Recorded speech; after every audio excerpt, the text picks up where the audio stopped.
Hey guys, I recently put up a poll in the community page asking if you wanted me to get Frank Dux back for an all-new interview, and out of almost 2,000 votes, 58% of you said yes. So the people have spoken. We're going to get him back. It's a fair democracy, it's a fair voting, and there's a lot at stake, so thank God it's a fair voting system, right? But anyway, I thought this would be a fun little series here. I call it The Journey into Dux. This is part 1 of 3. This is more of like the destroy part of it before I ever got Frank Dux, and then that led to the defend Frank Dux, talking to Frank Dux and one of his top students, Sky Benson, and then the aftermath of that, right? Like, oh, everyone's think I'm drinking the Frank Dux Kool-Aid because I'm just trying to be fair and get different sides of the story, right? I like getting multiple sides. I try my best, right? Nobody's perfect, but I try my best to not be biased and to hear from all different sides, right? But anyway, this is part 1, kind of summarizing the whole thing that led up into the Frank Dux interview. And by the way, Frank Dux wasn't too happy with these videos that I was putting out, by the way. I mean, there's a guy out there named Viking Samurai or something. He's inviting everybody on the show who could badmouth me, but he's never once spoken to me, which shows you his level of ethic. So the whole topic of Frank Dux on the channel initially surfaced during an interview with Steven Lambert, who happened to be my first guest ever on the channel, and I had him on a couple times, but this was kind of a cool Q&A segment I did, and somebody wanted me to ask Steven what he thought about Frank Dux and if Frank Dux actually worked on the quest, etc. So that's kind of what kicked the whole thing off, and then Steven Lambert actually recalled a very interesting story, which I'll let you see here. So was Frank Dux on the set of the quest at all? Did he work on it as well? I hear that every now and then, and that baffles me. I have a picture that I'll put up in the near future. I had a luncheon with him. First of all, to answer your question, I was on there the whole show, and a month before the show started, so that's 4.5 months, Sure, relatively. And I never saw him once. And being the fight coordinator, I would know. So I don't know where people get saying that he was the fight coordinator or he was on the show. Never once. Not 1 hour, not 1 day. Because I was on there 30 hours a day. Now, have you ever met him? I was invited to a lunch a long time ago, a few years ago.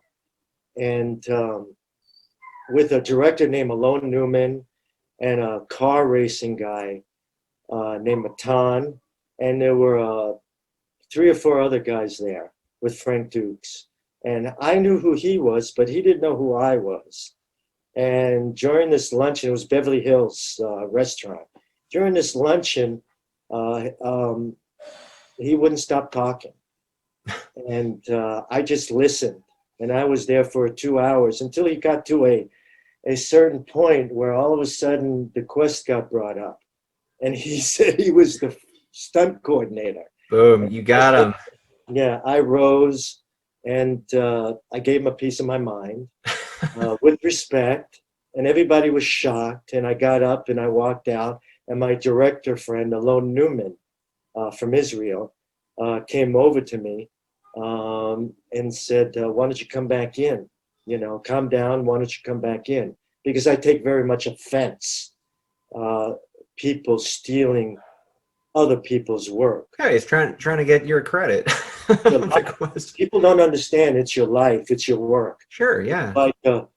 It may sound stupid, it may sound silly, but it's like you're a Van Gogh or something. That's the way I think. When I'm dead 100 years from now, if people see this movie, I want people to know I really did it, and it annoys me that somebody could stoop so low to say and claim that they did something that's horrifying. That's like me saying I did Enter the Dragon. I was the fight coordinator on Enter the Dragon. You'd look at me like I was nuts, punch me in the face if we were face to face. But I was shocked, and I just told him, no, I got to leave. You could stay or you can go. I don't want to. So that's the first and last time I ever met Frank Dux. Interesting enough, I actually got 2 other guys from that luncheon, director Alon Newman and then Doron, who set all that stuff up. He's a big-time automotive influencer in Israel, by the way. But anyway, he set that whole luncheon up with Steven Lambert, Frank Dux, Alon Newman, Kamel Krifa, and others. And here's what went on during that whole lunch from their perspectives. I had only good intentions. I wanted to bring in as many people from that industry that I knew. So Kamel Krifa was in town, and I knew that Kamel had connections with all sorts of investors, you know, in Europe, in Hong Kong, in all of these places. The guy is connected, and he's in this industry for a while.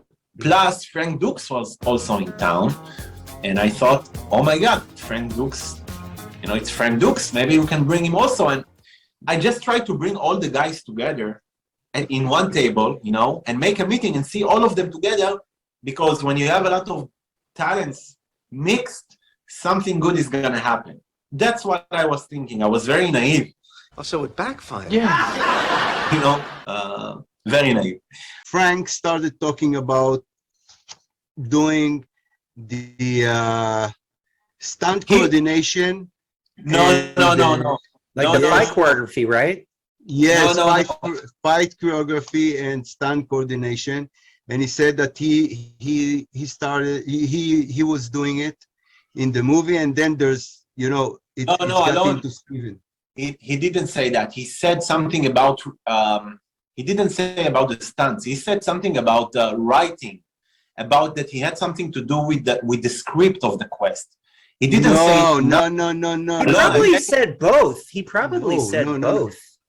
I would think. No. I remember he said something about the fight choreography and something about the stunt coordination.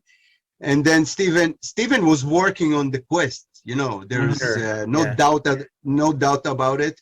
And there's photos from the production. No, Steven was on the quest, but Frank did. I don't remember Frank saying anything about stunts. I think he said something about writing and credentials about writing the script of the quest. And then Steven really got angry when he mentioned the movie The Quest. Steven really got angry. Why would he be upset if he was involved with writing? Steven didn't write anything in the movie, right? To be honest, he was upset from the moment he saw him, and you remember that. I don't think so. No, from the moment he saw Frank Dux. You said, look, I sat near Frank Dux. Okay, you can see it in the picture. Okay, and I didn't feel any tension from Steven, only when he started talking about the quest. But it was a really uncomfortable situation. I could see that Steven was triggered from something, you know. And then Frank got mad, and then he brought up something from Bloodsport. I don't know, that is not related to the people who sat at the table. And eventually he left and never came back. Oh, Frank left and never came back? Interesting. Now, here's what I heard. So I think, based on interviews I've seen with Frank Dux, I think he acknowledges that, you know, he said he did choreograph the quest, and then Steven got upset because obviously Steven's in the credits, there's pictures, there's evidence. But see, then Frank will say in an interview that, well, I was referring to the pre-production work, not actually on set. You know, related to that whole lunch thing, it's actually interesting because there's been some messages that were exchanged on Facebook between Don Wilson and Frank Dux, and then stuntman Steven Lambert actually chimed in and challenged Frank Dux. And you'll see what that's all about, but I covered that in this video. A fight, a challenge, a competition has been proposed. Recently, a bit of a martial arts feud surfaced on Facebook between Don the Dragon Wilson and Frank Dux. It all started when Don Wilson posted a list of Frank Dux' alleged world records and accomplishments, including his famous claims of fighting in the Kumite, which inspired the 1989 Jean-Claude Van Damme movie Bloodsport. Oh, that's real. I think so too. So Steven Lambert said, how about a movie fight? You claim you're a fight coordinator, which you are not in my book. Let's do it, Mr. Frank Dux. Get two people and put together with yourself a 20-move picture fight, and I will do the same. We will get 5 judges. Maybe we can ask great martial arts fighters like Don Wilson, Chuck Norris, Keith Vitale, Ben Nikitas, and we could even have a bad one as a 5th, like you.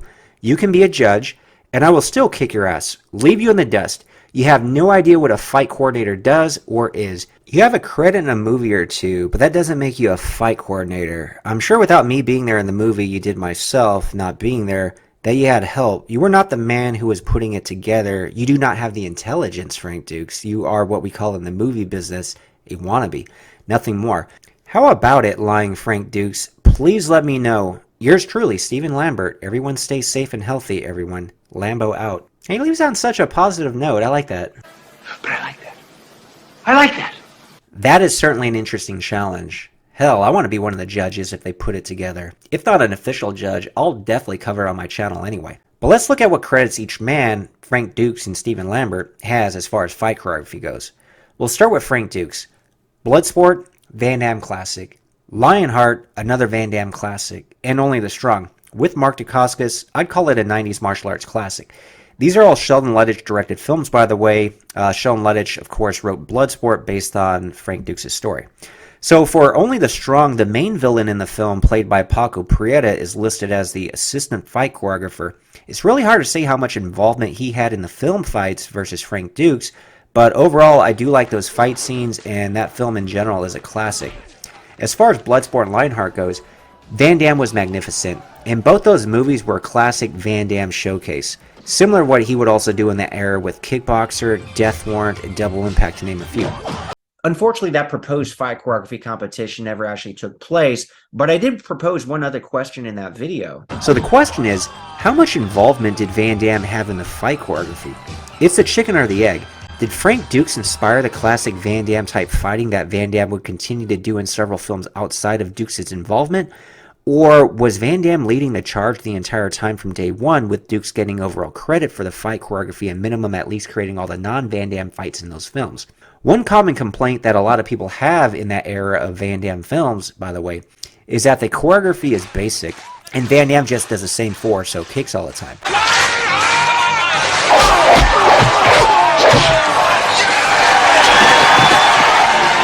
I'll say this, it's the classic less is more. I actually kind of prefer that in a Van Damme film. What really makes it so impactful is the way it's presented, though, which Van Damme definitely played a part in as far as film editing goes, with the slow motion, different camera angles, etc. Overall, I love those fights, but I can acknowledge the common complaint. I will say this, despite any claims Frank Dux has made, despite how much involvement he's had in the fight choreography on Bloodsport, Lionheart, or Only the Strong, we gotta give him credit for the mere fact that if it wasn't for him and either his experience, exaggerated experience, and or imagination, a movie like Bloodsport wouldn't even exist, and that would be a real shame. Now, as far as Steven Lambert goes, for fight choreography, he's best known for The Quest, which the interesting thing is, he made a concerted effort to push Van Damme beyond the typical style of fighting Van Damme has done in films and convinced him to try something new with the thought that the audience is getting sick of seeing the same thing all the time. Let's mix it up. I don't want to tell you how to run your show. Of course not. Really. It's enough with the bar already. You know what I'm saying? Seriously, have they thought about changing the setting? Doubt it. I doubt it. Really? Overall, I'd say the non-Van Damme fights in The Quest are quite a bit better than the non-Van Damme fights in Bloodsport, but as far as Van Damme fights go, that's definitely up for debate. I grew up with Bloodsport, watching those fights against Pumalo, Paco, Bolo, and more, way too many times to count. And I'll always have a love and admitted bias for those above everything else. Now, with that said, I've heard a lot of people actually like his fights in The Quest more. Let me know in the comments below what you guys think. But outside of The Quest, Lambert did the sword fight choreography in Blind Fury with Sho Kosugi and Rutger Hauer, which was pretty spectacular. In addition to that, it's hard to say how much actual fight choreography Lambert has done, though, since he's primarily a stunt coordinator and stuntman. But the types of films he's worked on, like Revenge of the Ninja, for example, where he not only doubled for Sho Kosugi, but ended up playing the part of the Silver Masked Ninja and was involved in a lot of the actual fighting in that film as a whole, it's a safe bet that Steven Lambert had a lot of involvement in fight choreography in general through his decades of work in the film industry. Probably a lot more than what you would read on IMDb, because he's generally listed as a stunt coordinator or as a stunt double, etc. Now, of course, I did eventually get Sheldon Lettich on, great writer-director. He worked with Frank Dux, he worked with Van Damme, etc. In fact, he's got a new book, From Vietnam to Van Damme, really good book. buy that book. Linked in the description below. It's on the bookshelf right here. Funny enough, I put it next to the Secret Man Frank Dux book. Hopefully, I kind of trying to get those guys closer together, right? That's about as close as you're gonna get, though. Oh, here's a question. So, obviously, since you weren't on the set of Bloodsport, you would definitely know for Lionheart, Double Impact, and Only the Strong, because I'm pretty sure Frank Dux is listed as fight choreographer on all those films. Right. Like, how much involvement did he actually have? I think he had quite a bit of involvement on Bloodsport, actually. He did a really great job. All right, Frankie. Because Jean-Claude was pretty happy with him afterwards. We all got to be good friends. We're hanging out together. And then Jean-Claude and I got him hired to do fight choreography on Lionheart. And he was a big help on Lionheart. It was actually him. It wasn't just Frank. It was also Frank, Michelle Kesey, and Jean-Claude were pretty much... Frank and Michelle would come up with the initial fights. Then we'd show him to Jean-Claude, and he'd make his changes to them. Okay. But Frank was very helpful. Not only the Strong, he was AWOL. He's not going to show. We could. Oh, really? Yeah, I can't picture him choreographing capoeira fights. It's like he didn't know shit about capoeira, which is all right. He could have learned. Yeah. But he was not helpful at all, and was not around most of the time. We couldn't even. We'd be looking for him, and he wouldn't be there. He wouldn't be on the set. It looks like he did it to us again, huh? So the funny thing is, when I was actually talking to Sheldon Lettich, my cat was sitting on the Secret Man book, and I kind of was curious. I wanted to ask Sheldon a little bit about that since he was with Frank that whole time, and just kind of get his thoughts on the whole thing. Real quick, I had mentioned I wanted to show you what my cat was sitting on. By the way, oh my God! Yeah. Written his own biography entitled The Secret Man. I want you to meet a real-life James Bond, folks, Frank Dux. I got the book used on Amazon recently. You know what's funny? I remember this when this came out, like in the mid-'90s, and my brother was like living in another state at the time. And I remember having a conversation on the phone with him saying, hey, the real guy in Bloodsport, like the real guy, he wrote a book, and he's doing this book signing. And then I never ended up going to the book signing, but I know my brother bought the book, and he read it, and then I had a conversation with him, and he's like, I don't know if I buy this. Like, right. I don't think this is real. The guy really makes him sound like some kind of superhero. A real-life Bond. I mean, that must be the most exciting life. It was quite interesting. So even back in the mid-'90s, really before the internet and everything, my brother was even like, I don't know about this guy, man. Right. If you're a spy, what are you doing on TV telling everyone you're a spy? The idea of being a spy is that your life is secret and nobody knows about it. So what is this? Down in the trenches in 1983, the 357 Magnum was the sidearm that distinguished special unit personnel. Okay. So in 1983, Frank and I, because we were friends, this is before Bloodsport. Meet Frank Dux, the first American to win the Kumite, a deadly martial arts competition where the only rule is to win. Okay. We were friends for a while. I made a little movie called Firefight, a little war movie. I got Frank to be in it.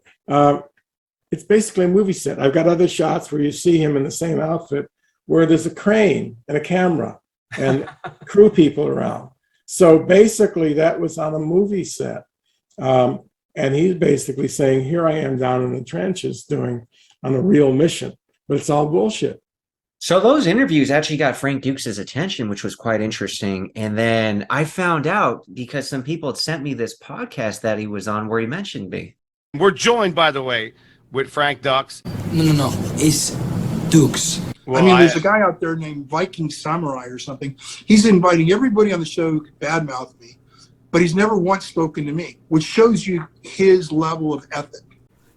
Frank Dux is under the impression that I'm inviting all these guys on the show to basically talk crap about him. So sometimes these stories, how they come about, They weren't even planned. I didn't know anything about that whole Quest fight choreography thing with Frank Dux and Steven Lambert, but that's the cool thing about having the conversations with people on the channel. Like, I have things I want to ask them, but sometimes things just organically come, and it's like, boom, that's a great video topic. Let's run with that. So anyway, it's not like I invited Sheldon Lettich and said, let's just talk crap about Frank Dux, and I'll put a series of videos out just so we can attack this man. Frank Dux is a martial arts celebrity. Sometimes he comes up in conversation, and the stories are entertaining, so I'm going to share them with the audience. But they're not hit pieces on Frank Dux. But we're going to get Frank Dux on. That's got to be a priority for sure. He'd go out there, ruin my hard-earned reputation to grab some what? Some views for himself?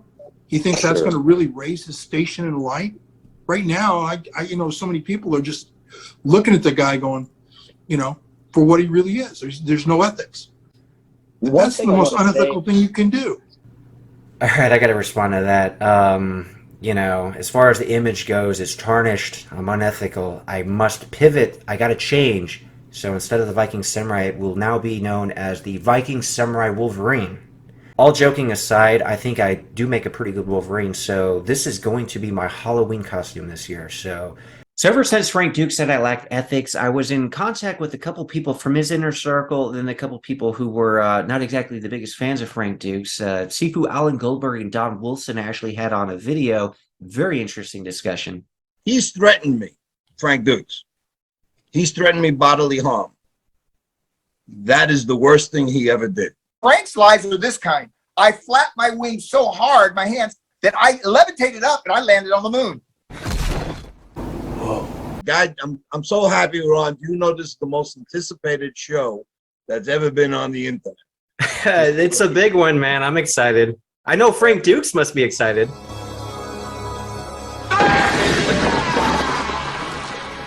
Don's got to be excited. It's gotten personal between Alan and Frank.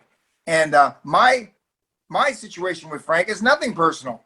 I don't even know the guy. I only see him at events. Frank Dux said Dave has no integrity. Well, I don't know Dave long, but I feel that this man does have integrity. Thank you. I do appreciate his honesty. Well, that's the pot calling the kettle black, I can tell you that. Thank you. But I also say Don the Dragon has integrity, okay? And pound for pound, he was one of the best fighters that I've ever seen in my life. Go online, watch his fights, and then watch Frank Dux's fight. Oh shit, there are no fights for Frank Dux. That's right, I forgot. Because they were secret. It was so secret. There are a lot of Don Dragon. They haven't made a movie about my fight career. It's so secret. It's the only competition. They made a movie about this. It's ridiculous. It's just. Well, let me just. It is interesting. In all fairness, I have to read off the thing about integrity and what has been vetted about Frank Dux and what has been the honest truth of everything he says and so forth. So this is what it all comes out to. Just a big X. Okay? Nothing. The only purpose I would even want to be here is not because anything to do with the entertainment business. It's just that lying is wrong in the martial arts. And when I stand next to him at events and things, afterwards, I feel guilty that I did that because I endorsed him. People said, "Oh, right. Don Wilson and Frank Dux were signing autographs." Don obviously respects him in whatever. Right. So that's why I'm on this thing. Is not for any reason other than I want people to realize that my presence at an event that Frank is getting an award at is not my endorsement of he's the real deal. Anybody that wants to defend Dux is more than free, and Dux himself, I would love to have him on the show. I put down that we would take any rebuttals from anybody. Record that was at the end of the movie was false. It was fake. It was put on for the movie to sell tickets. Mm-hmm. So we all went off and we got $50,000 together between us. We put it in a scripture that we're all going to put the money up, and we put it out for 3 months. Frank Dux, please let us know, where is your proof? Send us a video. Anyone out there of the thousands of people that would have fought in the Kumite, he said his videos have been stolen, so he can't produce them anymore. Oh, here's a rebuttal there are other people, though, real quick, Alan. And I got this from having a conversation with Francisco over Facebook. So he said he had heard something about that reward offered by Goldberg, which he says, which once again proves that you seek at all costs to destroy Dukes. No, he threatened me. We'll talk about that, but He threatened me. Here's a rebuttal. So Francisco says, and again, this is going from obviously a very pro-Dukes perspective. Right. You have to understand the context. The people who participated in the Kumite were not a group of athletes in the Olympic Games. This was something clandestine where they fought anonymously. Dukes dared to speak out about it, and it cost him dearly. So he's kind of like, do you think anybody else would come out and talk about it? Because look how it kind of destroyed Frank Dukes' reputation in a lot of ways. Francisco, How do you have a secret event and all these people stop drinking show the up? Kool-Aid. Which later that conversation actually led to an actual challenge, right? One of those crazy challenges, man. Because I know Don Wilson actually wants to get back in the ring, and he still looks phenomenal shape. So we'll see whatever happens with that. Anyway, but hey, listen, if I fight Frank Dukes, I think we can make money. Oh yes, Honest to God. I'll support that. Well, let's do this because Dukes and Van Damme, I don't know if they're friends, but they're obviously associated with Bloodsport. But let's do this. Well, they sued each other. We'll go Van Damme and Don Wilson as the main event. On the undercard, we'll have Alan Goldberg and Frank Dukes. I'm there. Sold. Let's do it. Had other guys attack me lately, calling me a fraud and a fake. I'm not a martial artist. Many people think that because I'm a promoter first, okay? I don't give a crap. I got a school for almost 40 years. Yeah. Okay? Don has even been at my seminars, okay? And he didn't know I was a real martial artist until he came to my seminars. So I said to Frank Dukes, I still train. I still have my school. Anytime, anywhere. Wow. That's simple. Oh, and another really interesting story Don shared with me about Frank Dukes dodging bullets, which obviously I had to later address with Frank Dukes. And Frank Dukes gets up because he's getting their best award, their most honored award. All right, Frankie. And he goes in front of these people. Now, this is not secondhand knowledge. This is from the mouth of Frank Dukes to my memory, to my mouth, right to you. And you basically said you used your chi to get rid of these tumors.